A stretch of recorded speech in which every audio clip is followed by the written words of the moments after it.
Assalamualaikum warahmatullahi wabarakatuh. Kembali lagi kawan di Legenda Catur Dunia. Dan masih dari turnamen titel Tuesday Blitz edisi 4 Juli untuk melihat permainan Magnus Carlsen lagi di sesi akhir. Dimana di sesi akhir ini Magnus Carlsen keluar sebagai pemenangnya. Dari 11 game yang dimainkan, tak tersentuh kekalahan. Tadi kita sudah melihat permainan Magnus Carlsen pada game ke-10 menghadapi Hikaru Nakamura dengan tema pertahanan St. George.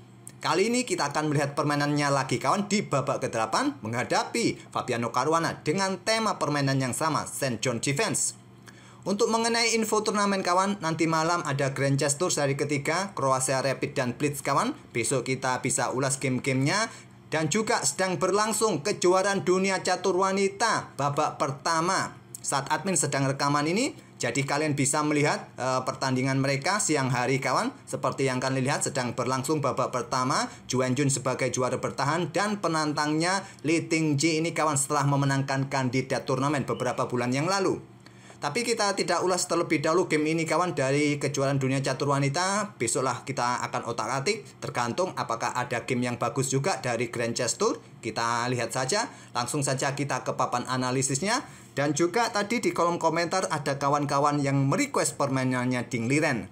Sejak kemarin juga ada yang menginginkan permainan Ding Liren kawan. Sebetulnya permainan Ding Liren ini tidak banyak game immortalnya kawan. Game-game immortal dari Ding Liren ini banyak yang sudah pernah admin ulas. Jadi kalaupun ingin melihat permainan Ding Liren, nanti akan kita lihat permainan biasa-biasa saja kan. Tidak ada permainan-permainan yang menggebrakkan. Itu data yang saya dapat dari database.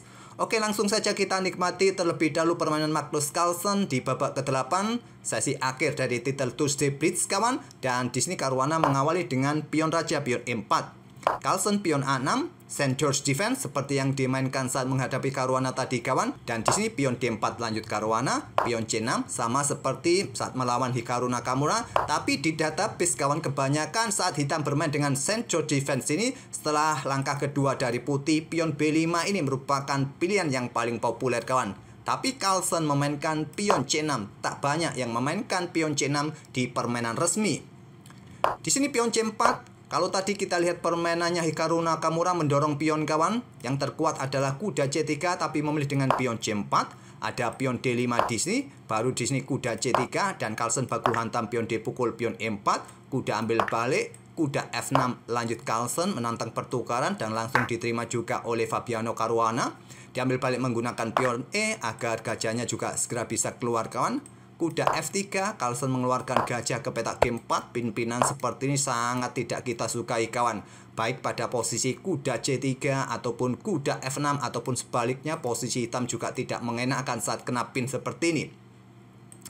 Gajah E2 untuk blokade dan gajah gelap juga berkembang ke petak D6, persiapan rokade kedua pemain kawan. Dan selanjutnya pion H3 merasa terusik, gajah tetap dipertahankan kawan, mundur ke petak H5 saja untuk tetap memberikan tekanan pada petak F3 atau petak E2 ini. Dan di sini Fabi melanjutkan dengan gajah gelapnya berkembang ke petak E3, ada benteng E8 dari Magnus, kemudian menteri keluar kawan ke petak B3 untuk pertahankan baris ketiganya, juga untuk pressure pion yang ada di petak B7 dipertahankan oleh Carlsen menteri C7 bersama gajahnya kawan. Kemudian ada pion C5, gajah ditarik mundur ke petak F8 agar lajur E ini tidak terhalangi oleh gajah, bentengnya tetap aktif mengawasi lajur E.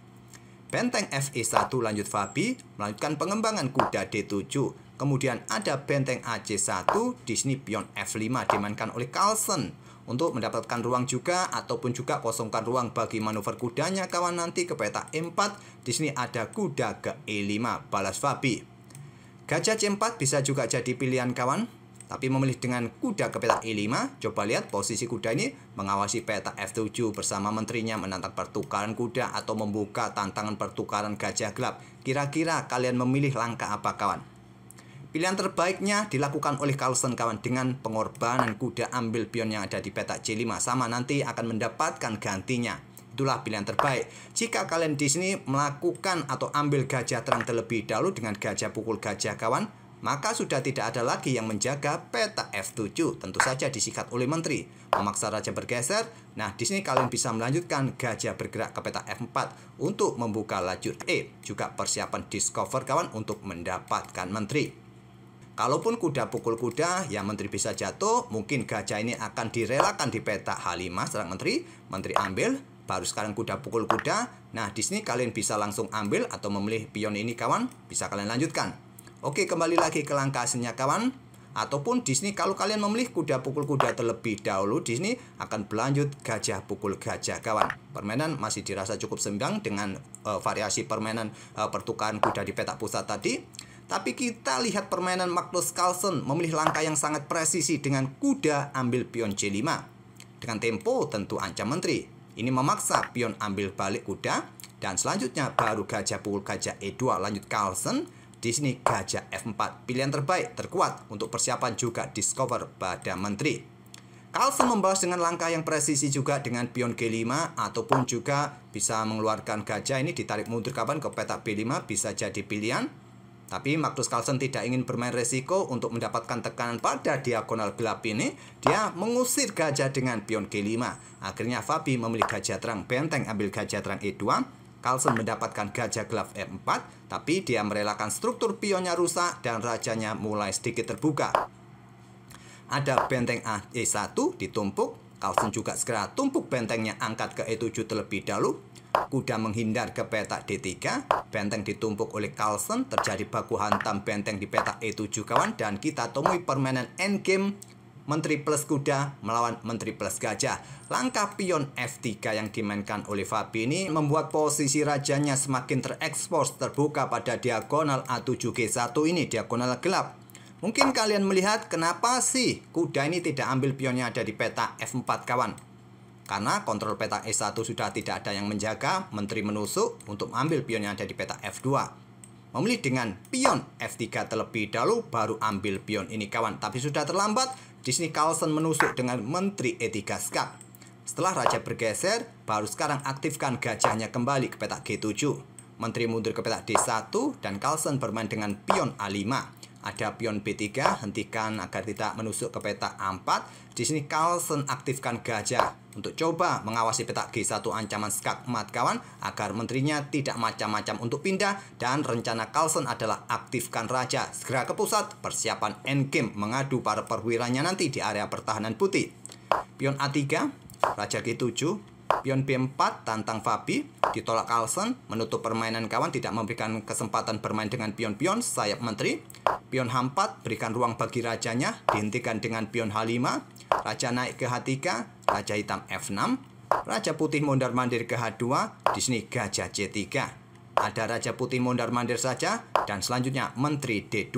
Merasa unggul posisi, merasa rajanya lebih aktif ke pusat kawan, Magnus Carlsen sudah siap permainan endgame gajah versus kuda. Tapi Fabi menolak kawan, salah satu pilihan terbaik mengawali permainan endgame. Tapi sekali lagi itu sudah direncanakan oleh Carlsen karena rajanya sangat cepat kawan untuk menuju pusat nanti. Coba lihat posisi raja putih ini sudah tidak bisa ngapa-ngapain lagi. Keluar dari kurungan pion-pion hitam ini kawan.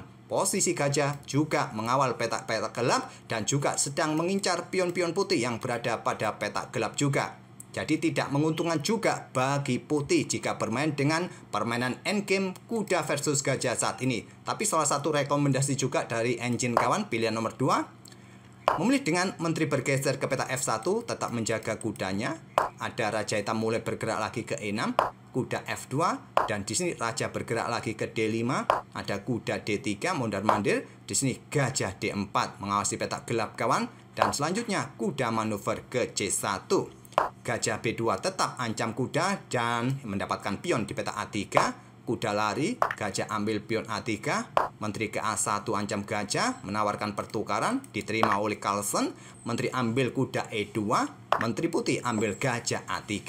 Menteri D1 untuk melindungi pion pentingnya kawan. Kalian juga bisa membuat ancaman skakmat di sini kawan. Tentu raja akan lari ke peta H2. Mungkin kalian tertarik untuk ambil pion di sini. Raja bergeser dan kalian nanti bisa mengawal pion kalian dengan menteri E1 terlebih dahulu, baru bergerak ke petak terang menjaga pion. Salah satu opsi juga, tapi Carlsen langsung mempertahankan pionnya.